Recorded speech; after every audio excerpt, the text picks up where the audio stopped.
video, we are going to explore Rabindranath Tagore's beautiful and heartwarming poem, I Cannot Remember My Mother, with a clear line-by-line explanation. So, let's start. I cannot remember my mother only sometimes in the midst of my play. मुझे अपनी माँ का चेहरा या रूप याद नहीं है, केवल कभी कभी जब मैं खेल रहा होता हूँ. A tune seems to hover over my playthings, the tune of some song that she used to hum while rocking my cradle. मेरे खिलौने के ऊपर एक धुन गूंजती है जो मुझे महसूस होती है वह किसी ऐसे गीत की धुन होती है जो वे गाया करती थी जब मेरा पालना को वो झुलाती हुए हल्के स्वर से गुनगुनाती थी. मतलब ये है कि कभी अपनी माँ को बचपन में ही खो चुके हैं, इसीलिए उन्हें अपनी माँ का शारीरिक रूप या चेहरा कुछ भी याद नहीं है. लेकिन जब भी वे अपने खिलौनों से खेलते रहते थे तो उन्हें अचानक एक पुरानी धुन सुनाई देती है. यह वही लोरी या गीत की धुन होती है जो उनकी माँ बचपन में उन्हें सुलाने के लिए गाया करती थी और पालना झुलाते समय भी गुनगुनाया करती थी. यहाँ कभी सुनने की अनुभूति के माध्यम से अपनी माँ की याद और उनकी उपस्थिति को महसूस करते हैं. I cannot remember my mother, but when in the early autumn morning, the smell of the Shivli flowers floats in the air. मुझे अपनी माँ की याद नहीं आती, लेकिन जब शरद ऋतु की सुबह सुबह हवा में शिवली के फूलों की सुगंध तैरती रहती है, The scent of the morning service in the temple comes to me as the scent of my mother. और मंदिर की सुबह की पूजा अर्चना की सुगंध, वह सुगंध मुझे मेरी माँ की पावन सुगंध की तरह महसूस होती है.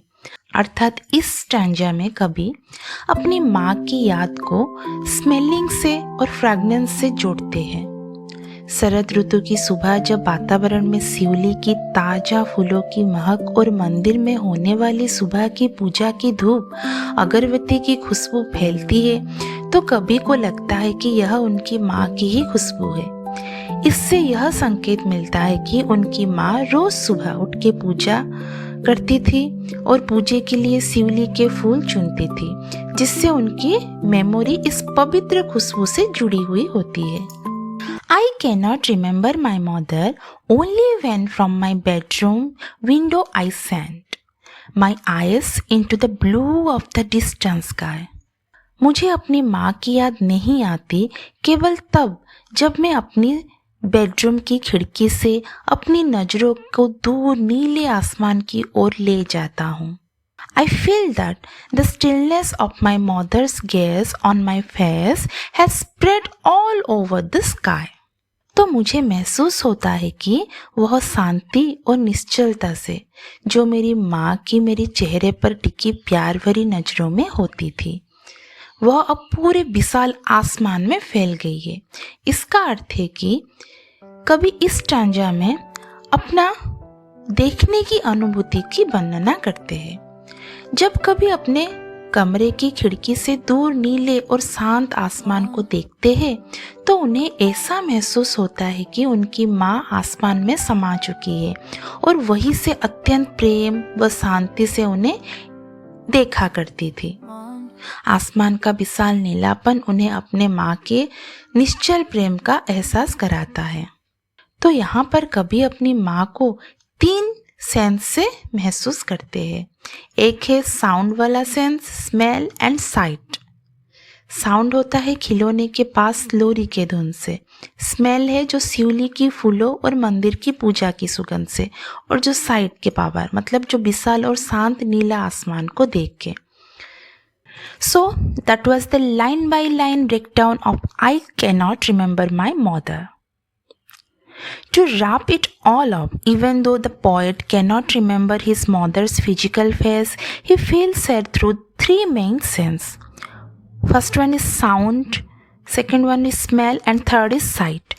Sound means the tune lingering over his toys, smell the fresh fragrance of Shivli flowers and morning temple incense. Sight है the serene blue sky that feels like his mother's gentle gaze. So I hope this explanation made the poem easy to understand. If you found this video helpful, please give it a thumbs up, share it with your friends and classmates. And don't forget to hit the subscribe button for more education content. Thank you. Bye bye.